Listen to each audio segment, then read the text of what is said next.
isolate k. Get k by itself. So that when you multiply k by this, you end up with meters. If you do this right, when I ask you what physical quantity does this represent, if you do number 4 right, the answer to number 4 is going to be the inverse of something. Okay, it's going to be like the inverse of force, or the inverse of time, or the inverse of velocity. Okay, it's going to be a recognizable unit, but it's going to be flipped over. Okay, so if all goes well on number 4, that answer is going to be the inverse of something. When you get to number 5, 6, and 7, I do not want you to do dimensional analysis. Okay, listen to me. Do not do dimensional analysis. This is just basically algebra. So on number 6, I want you to solve every one of those equations for velocity. When you get to number 6, you're going to solve it for V naught. When you get to number 7, you're going to solve everything for acceleration. So when you get done with it, you're going to write over on that right-hand side. For example, on 5a, this is as simple as it gets. You've got x equals vt. You're solving for velocity, divide by time, divide by time. So over here, you're just going to put x over t. That's all you have to do. There's your answer to 5a. It's just distance over time, that's it. When you get to number 8, just inhaled something off my mask, a thread or something. That's gross. Okay, so on number 8, this is one that you all have seen before on your dimensional analysis assignment. You've got the period of a pendulum, 2 pi times the square root of L over G.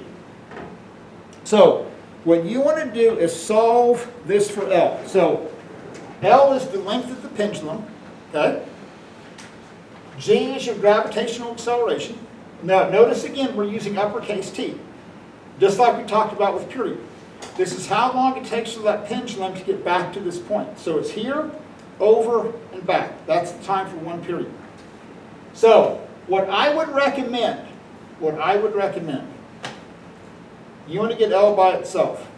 I would square everything to get rid of the radical, and then I'd multiply by G, and then I'd divide by 4 pi squared. But keep in mind, in case you're a little bit rusty on your algebra, when you square everything, you have to square this too. So this is going to become 4 pi squared when you do this. So this is going to be t squared, 4 pi squared equals L over G, or times L over G. You want to isolate L.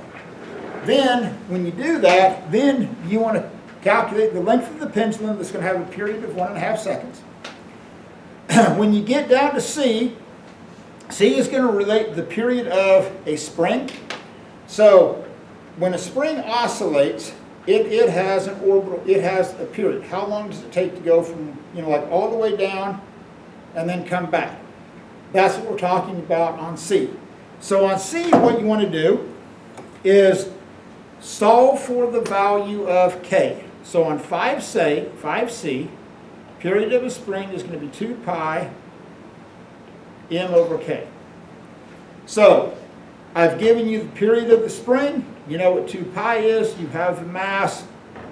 What I would recommend, okay, on 5C is that you solve for K first. The sooner you embrace this idea of solving equations for variables first and then putting in the numbers, the better off you're going to be. You're not in Algebra 1 anymore. Don't come in here and put in the period and then put in the mass and then try and solve for K. You're not in Algebra 1 anymore. You're running with the big dogs. I'd solve for this. Again, I'd square everything. I'd get t squared equals 4 pi squared m over K, and then I'd get K by itself. I'd multiply by K, and then I'd divide back by t squared. Okay, that's what I would recommend. You don't have to, but that's what I would recommend. When you get to number 9, you're talking about the Earth as it goes around the sun. So on number 9, let's make sure everybody's cool on number 9. we're saying here's the sun, here's the earth, it's going to go around like this. So on number 9, and you're going to use that v equals 2 pi r over t, we already talked about it, nothing new. On number 9, you're going to take 2 pi r over t. How long is it going to take for the earth to make one loop around our star? 1 year, 365 days. So on number 9, you're going to use 365 days as the period. Now on 10, I'm talking about Al standing here on the equator as it spins around on the equator. So on number 10, you're still going to use v equals 2 pi r over t. So on 9 and 10, you're both going to use 2 pi r over t. Now on number 10, how long is it going to take for Al to go around the earth as it spins? 24 hours. So on number 9, use on number 9, use 365 days. On number 10, use 24 hours. On number 11, this is your testing your knowledge of independent, dependent variables. So on number 11, you're going to apply different amounts of force, and then you're going to measure the acceleration. So on this one, on number 11, pay attention to this. You have force and you have acceleration. So if you look at like this little marble launcher here, okay? And let's say that I want to launch this marble. So I can pull this down a little bit, okay? And I can apply a certain amount of acceleration. I can pull it down farther and get more acceleration. And I can pull it all the way down and get my maximum acceleration. So I have two variables, force and acceleration. Which is my independent variable? Force or acceleration? Force. Why? Because you're adjusting the amount of force. Yeah, that's what I control. And my acceleration at impact is dependent upon that amount of force. So on number 10, you're going to have to draw this on a sheet of graph paper. You can just put it on a half sheet. You can have force here, and you're going to have acceleration here. It should be a linear function. You need to find the slope of this line. Now, let me give you a hint when you find the slope of this line in terms of units. You're going to have meters per second squared divided by kilograms meters per second squared. Okay, when you find the slope of this, because it's acceleration divided by force, the units get a little bit wonky here. But this is what we talked about. So here, you're going to take meters per second squared divided by kilograms meters per second squared. What units do you get out of that? Do you get kilograms or do you get 1 over kilograms? Yeah, you get 1 over kilograms, which represents the inverse of mass. Okay? Because if this worked out to be kilograms, it would represent mass. But the units you get out of this are 1 over kilograms. Okay.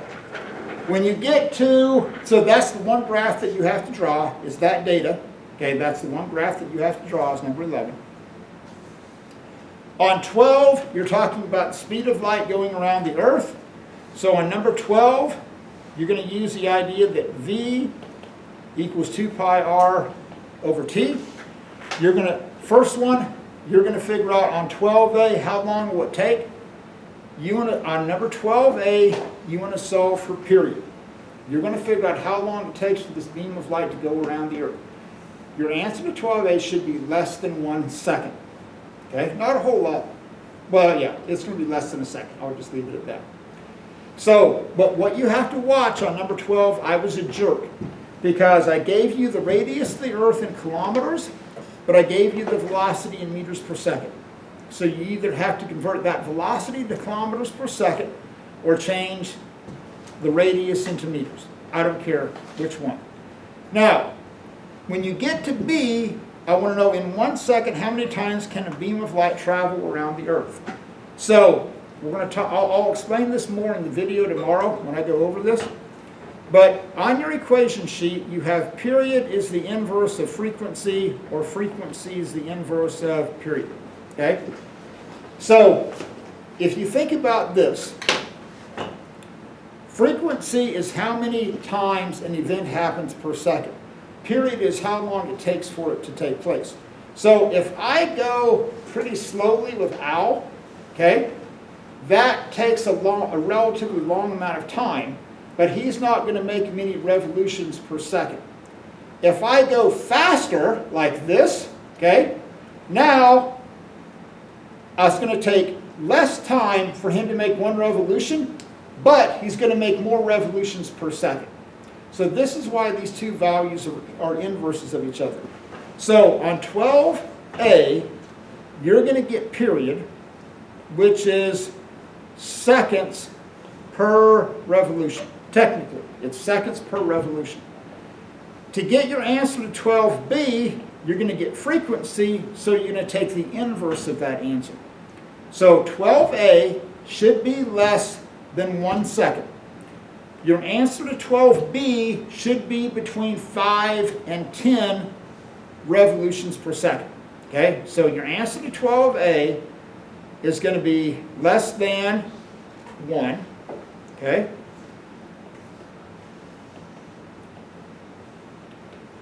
Your answer to B is going to be somewhere between 5 and 10. Okay? That's going to give you some idea of what's going to happen there. Okay, I'm done. Now, here's the other thing that you're going to get for tomorrow. So, this is what you're going to do tomorrow on the remote learning bit. This is a computer simulation. It will run on your Chromebooks. And you're going to do a simulation of PhET Simulation Moving Man. It's a computer program that runs. I'm going to have a video that I'm going to load up and put out on YouTube that you all can see. Okay. So make sure that you watch that YouTube video before you start this.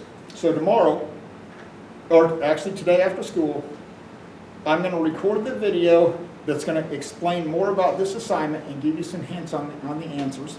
Okay. I'm also going to introduce this, which is going to be due on Thursday. Okay? Now, for you guys, on Thursday, I'm going to have to email you the assignment that's due on Friday because the copiers were screwed up and I didn't get a chance to get that printed out. So I'm going to have to email you guys. Does everybody have access to a printer? If not, find a friend that has one. So I'm going to email you that, and it'll just be a PDF file, just print it out. So here's what's going to happen. Tomorrow, I'm going to send you all out a link to the YouTube. It's going to explain this assignment, and it's going to introduce this lab.